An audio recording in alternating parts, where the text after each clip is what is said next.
But ఇలాంటి situation లేని countries ఉంటాయి కదా, స్టోర్ చేసుకోకుండా కొంచెం ఇర్రెస్పాన్సిబుల్గా ఉండే కంట్రీస్ ఏవైతే ఉన్నాయో, డబ్బులు లేని కంట్రీస్, పాకిస్తాన్, బంగ్లాదేశ్, శ్రీలంక, వీళ్ళందరికీ చిన్న ఎగ్జాంపుల్ చెప్పండి. పాకిస్తాన్ 47% ఇవాళ ఆబ్వియస్లీ భారతదేశం ఉండదు. Same reason why China or Russia is not there. We are sovereign. కొన్ని విషయాల్లో మనం యూఎస్ కి తా అంటే తందానా అని చెప్పి మనం అనం. That is a very big reason. ఇవాళ డే 21 అండ్ ప్రపంచవ్యాప్తంగా కొన్ని విషయాలు జరిగాయి. అందులో 4 మీ ముందు పెడతా. 2020లో కోవిడ్ వచ్చినప్పుడు ఎలా అయితే ప్రపంచ దేశాలు అన్ని కలిసి లేదు మీరు ఇంట్లోనే ఉండండి, వర్క్ ఫ్రమ్ హోమ్ చేయండి అని చెప్పారో, అలాంటి మీనింగ్ వచ్చినట్టు ఒక 10 పాయింట్స్ ఇంటర్నేషనల్ ఎనర్జీ ఏజెన్సీ అని చెప్పి 33 కంట్రీస్ ఉన్నాయి. వరల్డ్ లోనే చాలా మోస్ట్ పవర్ఫుల్ కంట్రీస్ ఇవన్నీ. అట్లీస్ట్ ఎనర్జీ పరంగా వాళ్ళు ఒక డాక్టరీని రిలీజ్ చేశారు. అండ్ అది మీరు చూస్తే ఒక పాండమిక్ వచ్చిందా ప్రపంచంలో అనే ఒక డౌట్ మీకు రావచ్చు. అది డీజీటీ గారు కూడా యాజ్ ఇట్ ఈస్ ఇంకో ట్వీట్ వేశారు ఇవాళ కూడా. ఇవాళ అమెరికా క్లోజెస్ట్ ఫ్రెండ్ అంటే ఎవరు, జనరల్ గా ఎవరు అంటే ఏమంటారు, EU అంటారు కదా, యూరోపియన్ కంట్రీస్ అంటారు కదా.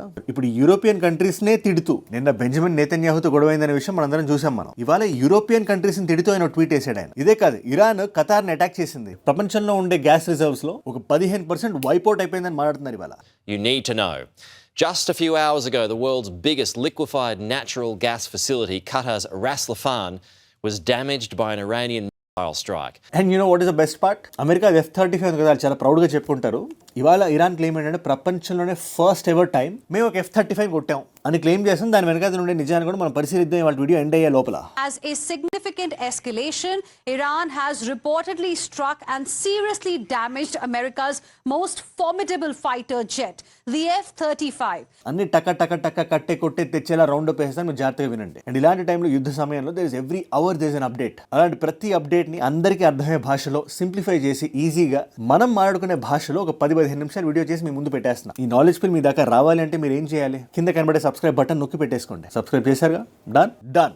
డైరెక్ట్ గా పాయింట్ వచ్చేసి ఫస్ట్ మనందరికీ తెలిసిన నిజం ఏంటి ఈ యుద్ధానికి సంబంధించి, అట్లీస్ట్ ఎకనామిక్ లెవెల్లో ఆర్ క్రూడ్ ఆయిల్ లెవెల్లో ఏం తెలుసు మనకి. ఇన్ని 22 రోజు గత 21 రోజులుగా మనం మాట్లాడుతున్నాం కదా. స్టేట్ ఆఫ్ హార్మూజ్ అని ఉంది, అది ఇరాన్ కింద ఉండే ఒక చిన్న చోక్ పాయింట్, 33 కిలోమీటర్లు ఉంటుంది. అక్కడ ఇబ్బంది ఉంది, ఇష్యూ ఉంది, షిప్స్ వెళ్ళలేకపోతున్నాయి. తద్వారా సప్లై చైన్ మొత్తం డిస్రప్ట్ అయింది. అందువల్ల ఆయిల్ ప్రైజులు మనకి ప్రపంచవ్యాప్తంగా పెరుగుతున్నాయి. క్రూడ్ ఆయిల్ మనకి ప్రపంచవ్యాప్తంగా పెరిగితే ఏం జరుగుతుంది? Simple question. దాని డెరివేటివ్స్ ప్రైస్లు కూడా పెరుగుతాయి, పెట్రోల్, డీజిల్. అదే జరుగుతుంది ఇవాళ. అండ్ మనకు భారతదేశానికి పెద్దగా తెలియట్లేదు, ఎందుకంటే మన ఎనర్జీ మినిస్ట్రీ కానీ ఆర్ హర్దీప్ సింగ్ పూరి గారు వీళ్ళందరూ మనకి ఒక ఐడియా ఇచ్చారు. So this is how it's going to be అని. మీరు ఇబ్బంది పడకండి, నెక్స్ట్ 74 days వరకు మనకి రిజర్వ్స్ ఉన్నాయి, పలానా అది అని చెప్పి. మనకి ఎల్పిజి ఇష్యూ వచ్చిందేమో కానీ ప్రస్తుతానికి ఇంకా మనకి పెట్రోల్, డీజిల్ ధరలు మనకి హిట్ అవ్వలేదు. కానీ దానికి కూడా ఎక్కువ రోజులు ఉండదు అనే మీనింగ్ వచ్చినట్టు. లేదా ప్రస్తుతానికి ఏ దేశాలు అయితే హిట్ అయ్యాయో, మీకు చిన్న ఎగ్జాంపుల్, మీకు ప్రైస్ హైకిల్ రూపంలో చెప్పాలంటే పాకిస్తాన్. ఇవాళ భారతదేశానికి మనకి రిజర్వ్స్ ఉన్నాయి, మనకి స్టోరేజ్ ఉంది. ఇలాంటి విపత్కర సమయం అయినా వస్తే మనం సేవ్ చేసుకోవాలి, స్టోర్ చేసుకోవాలని చెప్పి మనకి ముందే ఐడియాలజీ ఉండేది. దాన్ని బేస్ చేసుకొని మనం స్టోర్ చేసాం మనం. బట్ ఇలాంటి సిచ్యువేషన్ లేని కంట్రీస్ ఉంటాయి కదా, స్టోర్ చేసుకోకుండా కొంచెం ఇర్రెస్పాన్సిబుల్గా ఉండే కంట్రీస్ ఏవైతే ఉన్నాయో, డబ్బులు లేని కంట్రీస్, పాకిస్తాన్, బంగ్లాదేశ్, శ్రీలంక, వీళ్ళందరికీ చిన్న ఎగ్జాంపుల్ చెప్పండి. పాకిస్తాన్ 47% ఇవాళ పెట్రోల్, డీజిల్ ధర పెరిగింది. సిమిలర్ బంగ్లాదేశ్ 38%, శ్రీలంక 35%, కొంచెం 1-2% అటు ఇటు ఉంటుంది. But this is the thing. ఇప్పుడు 100 రూపాయలు పెట్రోల్ ఉండేది సడన్ గా 147 రూపీస్ అయితే ఎలా ఉంటుంది మీకు? అది ఇవాళ పాకిస్తాన్ ఫేస్ చేస్తుంది, ఇలాంటి దేశాలన్నీ ఫేస్ చేస్తుంది. ఇదే కదా US $3.5 to $4 per gallon అని. యూకేలో, జర్మనీలో, సౌదీలో, నైజీరియాలో, జపాన్లో ఇలాంటి ప్రతి దేశానికి 30-40% అలా వేరీడ్ అమౌంట్స్ పెరుగుతానే వచ్చాయి. సో అందుకోసం అని చెప్పి IEA అనే ఒక కమిషన్ ఏదైతే ఉందో, ఇది ఏంటంటే ఫర్ ఎగ్జాంపుల్ దేశానికి ఒక బాడీ ఉంటుంది కదా, energy ministry or whatever. అలాగా ప్రపంచం మొత్తానికి ఒక ఎనర్జీ బాడీ ఉంటే ఏంటి అని పెట్టిన సంస్థ ఇది. అండ్ ఏ దేశాలకైతే ఈ ఎనర్జీ స్టోరేజ్ కేపబిలిటీస్ చాలా బలంగా ఉన్నాయో, పవర్ఫుల్ దేశాలు ఉన్నాయో, వీళ్ళందరూ కలిసికట్టుగా చేసిన agency international energy agency. Head quarters Paris లో ఉంది, 1974లో స్థాపించారు దీన్ని. ఇది ఎందుకంటే అప్పట్లో ఈ గల్ఫ్, అరబ్ కంట్రీస్ ఏవైతే ఉన్నాయో ఆయిల్ కట్ చేసింది వెస్ట్. అండ్ దెన్ సడన్ గా వాళ్ళు ప్రైజులు షూట్ అప్ అయినాయి. And they are not like no ఇది ఇట్లా కాదు ఉండాల్సింది. ఎనర్జీ క్రైసిస్ వచ్చినప్పుడు గ్లోబల్ కంట్రోల్ రూమ్ ఉండాలి అని ఒక థాట్ నుంచి పెట్టింది. USA, యూరోప్, జపాన్ ఇలాంటి దేశాలన్నీ కలిసికట్టుగా ఇప్పుడు ఒక 33 కంట్రీస్ అనుకోండి. ఇందులో ఆబ్వియస్లీ భారతదేశం ఉండదు. Same reason why China or Russia is not there. We are sovereign. కొన్ని విషయాల్లో మనం US కి తా అంటే తందానా అని చెప్పి మనం అనం. That is a very big reason. Anyways, వీళ్ళు ఫార్ములేట్ చేసిన, రిలీజ్ చేసిన ఏంట పర్టికులర్ పత్రాల్లో ఏముంది అంటే ఒక 10 లాజిస్టికల్ పాయింట్స్. పాయింట్ నెంబర్ 1, రోజు ప్రతి వాళ్ళు ఆఫీస్కి వెళ్ళాల్సిన అవసరం ఉంది. ఇది అంది మొత్తం ప్రపంచం మొత్తానికి చెప్తున్న ఒక గైడ్ లైన్. రోజు ఇన్ఫాక్ట్ మీరు ఆఫీస్కి వెళ్తే మీరు చాలా పెట్రోల్, డీజిల్ వేస్ట్ చేస్తుంటారు. ఆఫీస్కి వెళ్ళడానికి 1 గంట, రావడానికి 1 గంట. ఈ టైంలో మీరు ఏదైతే యూస్ చేస్తారో ఫ్యూయల్, అది ఎందుకు? అది ఒకవేళ మీకు ఆస్కారం ఉంటే ఇంట్లో నుంచి చేయండి, వర్క్ ఫ్రమ్ హోమ్ చేయండి. ఇది వింటుంటే ఎక్కడే 2020 గుర్తొస్తుంది నాకు. Point number 2, highway speed limits ఉంటాయి కదా, అది 10% మీరు తగ్గించండి. అంటే ఫర్ ఎగ్జాంపుల్ ఇప్పుడు ఫాస్ట్గా వెళ్తున్నప్పుడు ఎక్కువ ఫ్యూయల్ కన్స్యూమ్ అవుతుంది కదా, ఒక 100 miles per hour 100 kilometres per వెళ్ళే వాళ్ళు 90కి తగ్గించండి, 80కి తగ్గించండి. ఇక్కడ 10% కాదు, గట్టిగా చెప్పాలంటే 10 కిలోమీటర్స్ పర్ అవర్. 70లో వెళ్ళేవాడు 60కి తగ్గించండి. మూడోది పబ్లిక్ ట్రాన్స్పోర్ట్ ఇంకా ఎక్కువగా వాడండి. ప్రతి ఒక్కరు ఒక్కొక్క కార్ వేసుకొని ప్రతి కార్లో డీజిల్ పెట్రోల్ వేసుకొని వెళ్తే అది ఎంత వృధా అవుతుంది ఇలాంటి టైంలో. మనకి ఇప్పుడు ఆప్షన్స్ తక్కువ ఉన్నాయి కాబట్టి మనం ఇక్కడ క్రైసిస్ సిచ్యువేషన్లో ఉన్నాం కాబట్టి, ఎందుకంటే వీళ్ళు మాట్లాడుతున్నారంటే సిచ్యువేషన్ క్రైసిస్ జోన్లోకి వచ్చేసిందని. నాలుగోది కార్స్ ఏవైతే ఉన్నాయో లిమిట్ చేయండి. ముఖ్యంగా సిటీస్లో ఉండే వరకు యూస్ ట్యాబ్స్ కానీ ఇలాంటివి ఏదైనా వాడండి. ఈ వేరు వేరు దేశాల్లో ఫర్ ఎగ్జాంపుల్ జపాన్లో దేర్ ఆర్ ట్యాబ్స్, మనకి MMTS అలాంటిది అనుకోండి, అలాంటివి మీరు వాడండి సిటీలో ఉండేటప్పుడు ట్రావెల్ కమ్యూట్ చేయడానికి మాత్రమే కాదు. ఐదోది కార్ పూలింగ్. అండ్ ఈ కాన్సెప్ట్ కూడా సిటీస్ కొత్త ఏం కాదు. ఫర్ ఎగ్జాంపుల్ ఒక పాయింట్ A నుంచి పాయింట్ B దాకా ఒక 5 వెళ్ళాలనుకోండి. ఇప్పుడు ఈ 5 కార్లు వేసుకొని వెళ్ళడం కన్నా వీళ్ళు 5 పబ్లిక్ ట్రాన్స్పోర్ట్ యూస్ చేయాలని లేకపోయినా కూడా వీళ్ళు మాట్లాడుకోగలిగి ఒక కార్ పూల్ లాగా ఒకటే కార్లో ఈ 5 వెళ్ళగలిగేలా. ఫర్ ఎగ్జాంపుల్ ఒకటే ఆఫీస్కి వెళ్తున్నారు లేదా ఒకటే డెస్టినేషన్కి వెళ్ళాలి, మాక్సిమం కార్ పూలింగ్ ప్రిఫర్ చేయండి. ప్రతి కార్లో ఎంటీ సీట్స్ ఉండకుండా చూడండి. ఆరోది కమర్షియల్ వెహికల్స్ ఎఫిషియన్సీని పెంచండి అని చెప్పి జనాలు, మనకు కాదు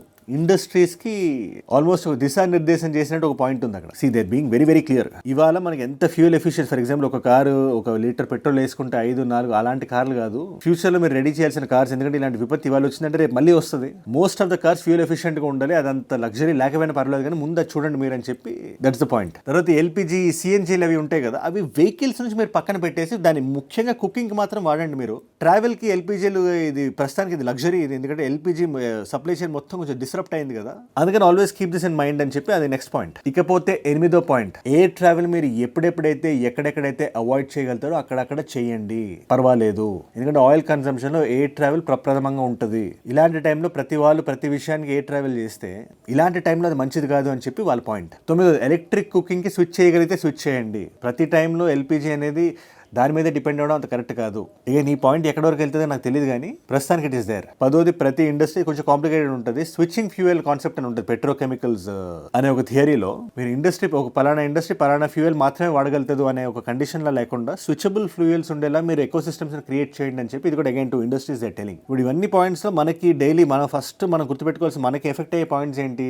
ఇది కానీ నిజంగా అమల్లోకి వచ్చి ప్రపంచం అంతా దీన్ని అడాప్ట్ చేసుకోగలిగితే first work from home culture అనేది మళ్ళీ వస్తుందా, లేదా ఆఫీసులో వెళ్ళకుండా ఇంట్లోనే ఉండి చేసుకోవాల్సి ఉంటుంది just to save that fuel. You know అనవసరంగా దాన్ని ఎక్కువ స్పెండ్ చేసి దాని సప్లైని తగ్గించేసి డిమాండ్ ఇంకా పెంచేసి ఇలాంటి టైంలో అలాంటి చేయడం అవసరం అనే ఒక జోన్లో ఇది పట్టుకున్నారు కదా. దీని మీద మీ ఉద్దేశం ఏంటో నాకు కింద కామెంట్స్లో ఫస్ట్ రాయండి. ఎందుకంటే ఇదంతా నాకు చూస్తుంటే ఒకటే, ఎక్కడ స్పైరల్ ఎక్కడికి వెళ్తున్నా కూడా ఒక వ్యక్తి ఈగో వల్లే కదా ఇది జరిగింది అనే ఒక థాట్ మనకి రాక మానదు. ఆ కాంటెక్స్ట్ లో మీరు డీజేటీ గారు కొత్తగా రాసిన ట్వీట్ ఒకటి మీరు చూడండి. Without USA NATO is a paper tiger, direct గా మాట్లాడుతున్నాడు ఆయన. వాళ్ళు ఇరాన్ స్టార్ట్ చేసిన యుద్ధం ఆపడానికి వాళ్ళు ముందుకు రాలేదు. ఇవాళ మేము మిలిటరీగా గెలిచామని చెప్పి ఇదైతే యూఎస్ అంటుందంట ఇరాన్ మీద మిలిటరీగా గెలిచిందంట. ఈయన జ్యోతిష్యం చెప్పట్లేదు, ఫ్యూచర్ ప్రెడిక్ట్ చేయట్లేదు, ప్రస్తుతానికి గెలిచేసామని చెప్పి ఫిక్స్ అయిపోయాడు ఆయన. ఇవాళ వాళ్ళు హై ఆయిల్ ప్రైజెస్ కి వాళ్ళు కంప్లైంట్ చేస్తారు మేము ఎందుకు ఫోర్స్ పే చేయాలని చెప్పి. నేను లోక కళ్యాణం కోసం చేసిన విషయాన్ని వీళ్ళు ఎలా క్వశ్చన్ చేయగలుగుతారని మీనింగ్ వచ్చినట్టు ఆయన రాస్తూ వాళ్ళకి స్ట్రేట్ ఆఫ్ హార్మోస్ ని కాపాడే ఆలోచనే లేదు. ఒక సింపుల్ మిలిటరీ మాన్యూవర్ కి వాళ్ళు ముందుకు రాలేకపోయారు. అందుకే ఇవాళ ఈ స్థాయికి ఈ సిచ్యువేషన్ మనం రాగలిగాం. మనం మీరందరూ పిరికి పందెలు, cowards, and we will remember you. ఇది డీజేటీ గారు రాసిన tweet. I quote, without the USA, NATO is a paper tiger. Those are the exact words he has used in this post. దీని మీద మీ ఉద్దేశం ఏంటో కూడా నాకు కింద కామెంట్స్ రాయడానికి ఖచ్చితంగా చూడండి. ఇవాళ మల్టిపుల్ చాయిస్ క్వశ్చన్ మీకు, ఆయిల్ ప్రొడ్యూసింగ్ కంట్రీస్లో ఎంత ఆయిల్ మనం సరఫరా చేయాలి, సప్లై చేయాలని చెప్పి డిసైడ్ చేసే సంస్థ పేరేంటి? Option A is IEA, option B is IMF, option C is OPEC, option D is WTO. మీకు సమాధానం తెలిస్తే కింద రాయండి. తెలుసుకుందాం అనుకుంటే ఇన్స్టాగ్రామ్కి వచ్చేసేయండి. అక్కడ అజయ్ ఫ్రామ్ ఏజుడ్ అని ఉంటుంది, అజయ్ ఫ్రామ్ అని రాయండి. It's a verified profile, tick mark ఉంటుంది, 1+ మిలియన్ ఫాలోవర్స్ ఉంటారు. మీరు టక్ అని వచ్చేయచ్చు. అక్కడ ఇలాంటి వీడియోస్ ని రీల్స్ లా చూడొచ్చు. నా లైఫ్ లో నా చుట్టూ ఏమైనా జరుగుతున్నా, నాకు ఏదైనా వీడియో ఐడియా టాపిక్ మీరు ఇద్దాం అనుకున్నా కూడా it's a great place, definitely రండి. అండ్ ఆల్సో ఇలాంటి ఆర్టికల్స్ ఏవైతే ఉన్నాయో మీరే నాకు పంపిస్తున్నారు. మీరు పంపించిన దాని నుంచి I'm picking out the best authentic sources. మీరు ఖచ్చితంగా మీరు be part of this community. మీ గొంతు ఈ ఛానల్లో వినబడాలి. ఏజుడ్ అంటే మనం కదా, అండ్ ఏజుడ్ గ్లోబల్ అంటే మీ నాన్ తెలుగు ఫ్రెండ్స్కి నాకంటే వీడియోస్ మీరు షేర్ చేద్దాం అనుకుంటే దాన్ని కూడా ఫాలో అయి పెట్టేసుకోండి. అండ్ మీరు ఇక్కడ దాకా ఈ వీడియోలో వచ్చారంటే నా వీడియోస్ మిమ్మల్ని లాకట్టుకుంటున్నాయి, ఒక వాల్యూ పొందుతున్నారు. Thank you so much for that. మీరు ఇస్తున్న వాచ్ టైం రిటెన్షన్ ఉంది కదా, ప్రాణం పెట్టి నన్ను పనిచేయడానికి, రోజు నిర్భయంగా నిర్మోహమాటంగా మాట్లాడడానికి నన్ను ప్రేరేపిస్తుంది, ప్రోత్సహిస్తుంది. దానికి మీరే నా ప్రేరణ, యో మై ఇన్స్పిరేషన్. బట్ మీరు ఇలా చూడడం వల్ల ఎంతమంది కొత్త వాళ్ళకి రీచ్ అవుతుందో తెలుసా? అలాంటి కొత్త వాళ్ళు మీరు కానీ ఉంటే, నేను వీడియో పెట్టగానే మీ దాకా రావాలంటే మీరు ఏం చేయాలి? కింద కనబడే సబ్స్క్రైబ్ బటన్ నొక్కి పెట్టేసుకోండి. సబ్స్క్రైబ్ చేశారుగా? డన్. మీకోసం నేను కాంప్లిమెంటరీ వీడియోస్ పెడుతున్నా. ఈ వీడియో అమెరికాకి ఇజ్రాయెల్కి గొడవ జరిగింది అండ్ చాలా మంది ఎక్స్పెక్ట్ చేయలేదు. చాలా పెద్ద ట్విస్ట్ అది. దానికి సంబంధించి ఎటువంటి అప్డేట్ క్రిస్టల్ క్లియర్ ఇన్ఫర్మేషన్ కావాలంటే ఆ వీడియో ఇక్కడ ఉంది. లేదు అసలు యుద్ధం ఎలా మొదలైంది అంటే ఆ వీడియో ఇక్కడ ఉంది. మీకు ఏ వీడియో ఇంట్రెస్ట్ ఉంటే ఆ వీడియోని చూడండి. నేను మళ్ళీ మిమ్మల్ని రేపు ఇంకో వీడియోతో కలుస్తాను. మనందరం కలిసి పెరగాలి, కలిసి ఎదగాలి. Let us all grow together, let us all rise together, rise above ignorance, rise above arrogance, rise above hate. ఏ జూడ్ అంటే మనం. జై హింద్, జై భారత్, జై ఆంజనేయ, ఓం నమః శివాయ.